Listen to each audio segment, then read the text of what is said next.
18 साल भिटाई की उम्र है, 80 साल जो मियो शाह इनायत रिज़वी है। शाह लतीफ़ हिन जगह ते आयो, हाणे हवेली साईं जी किथे कहिड़ी जगह ते उहे नाम निशान न आहिनि।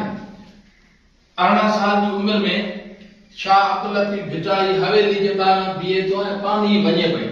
हुनखे चवे थो शाह लतीफ़ त साईं शाह इनायत घर आहे, पाणी चवे थो वेठो आहे। 80 साल जो मियो शाह इनायत वेठो आहे।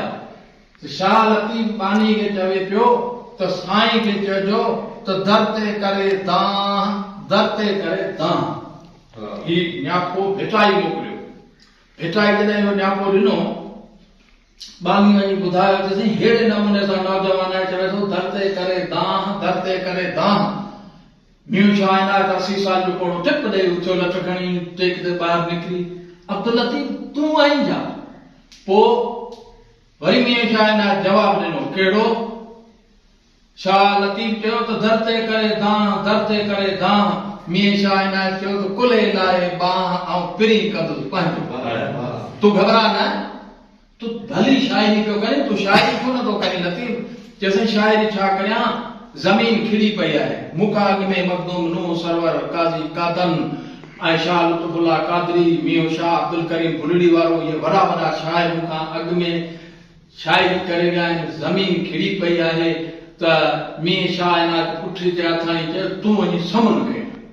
पोइ जेको भिटाई समुन खेड़ियो ऐं अहिड़ो खेड़ी जो अॼु ताईं 300 साल गुज़री विया आहिनि। वॾनि वॾनि आलिमनि, अकाबरनि, इस्कालनि जा दिमाग़ फिरी विया आहिनि त भिटाई चई छा? इहो भिटाई हितां जो नवाज़िल आहे, हज़रत शाह अब्दुल लतीफ़ भिटाई।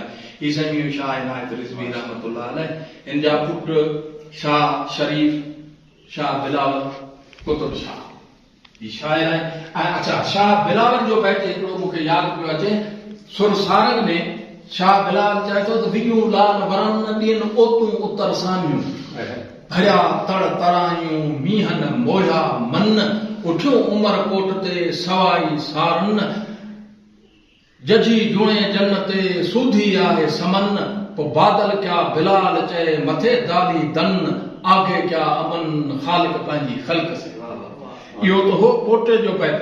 हाणे आहे हिन ख़ुदि हिन जो बैत साईं मियो शाह इनायत फरमाए थो त सायर लहरियूं रेज वण जी से पखिन पख, सायर लहरियूं रेज वण जी से पखिन पख, वॾा वण वेढ़िन में केर ॻणींदो कख, ऊनो ॾेह अज़ीम जो पियम तान परख, त्यां मथे लख भाल भले जा भाने।